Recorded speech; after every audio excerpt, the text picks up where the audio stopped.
कल्पना कीजिए एक ऐसी दुनिया की जहां न कोई शहर था, न बाजार और न ही रसोई। लाखों वर्षों तक मानव प्रजाति का अस्तित्व केवल एक ही बात पर टिका था, शिकार। हमारा पूरा दिन भोजन की तलाश में बीत जाता था। अगर शिकार मिला तो पेट भरा, अगर नहीं मिला तो मौत निश्चित थी। हम कुदरत के रामो करम पर जीने वाले खाना बदोश थे। लेकिन 10,000 साल पहले एक ऐसी घटना हुई जिसने इस संघर्ष को हमेशा के लिए समाप्त कर दिया। यह कहानी किसी राजा या युद्ध की नहीं है, बल्कि मिट्टी में दबे एक नन्हे से बीज की है, जिसने पूरी मानव सभ्यता की नींव रख दी। खेती की शुरुआत कोई सोची समझी योजना नहीं थी, बल्कि यह हजारों सालों के अवलोकन का परिणाम थी। जब पुरुष शिकार पर निकलते थे तो महिलाएं और बच्चे गुफाओं के आसपास जंगली घास और अनाज इकट्ठा करते थे।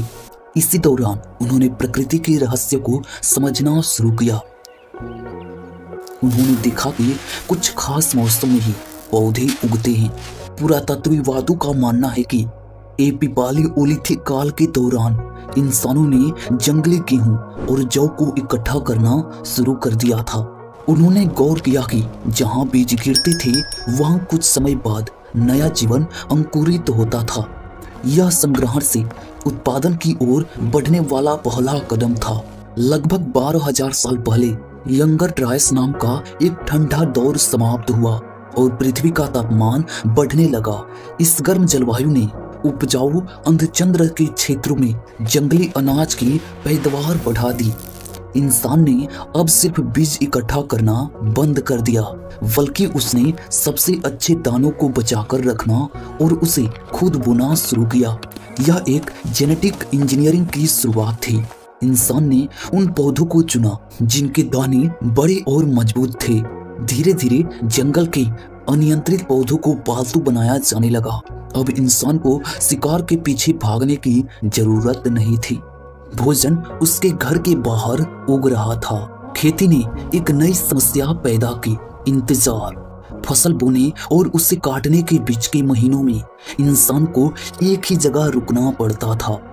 इसी मजबूरी से दुनिया की पहली अस्थायी बस्तियों को जन्म दिया। लोग अब गुफाओं से निकलकर नदियों के किनारे कच्ची मिट्टी के घरों में रहने लगे।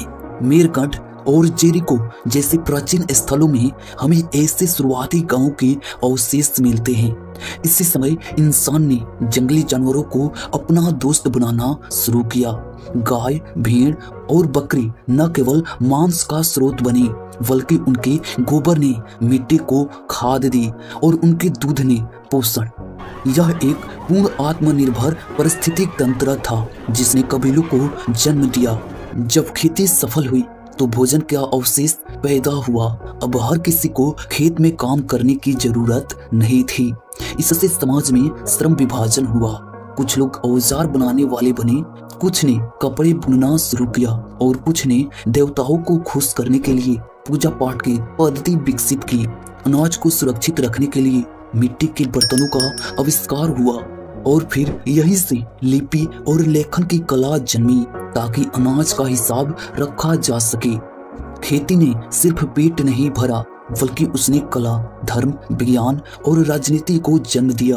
21वीं सदी में जब हम एक बटन दबाकर अपना भोजन ऑर्डर करते हैं तो हम अक्सर उस संघर्ष को भूल जाते हैं जो 10,000 साल पहले शुरू हुआ था।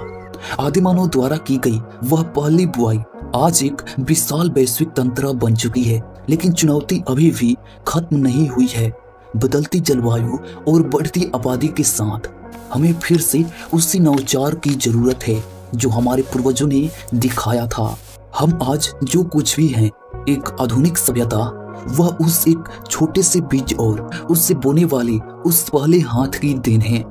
दोस्तों, आपको ये वीडियो कैसी लगी हमें कमेंट करके जरूर बताना। और हाँ, चैनल पर पहली बार आए हो तो चैनल को सब्सक्राइब जरूर कर लेना। धन्यवाद।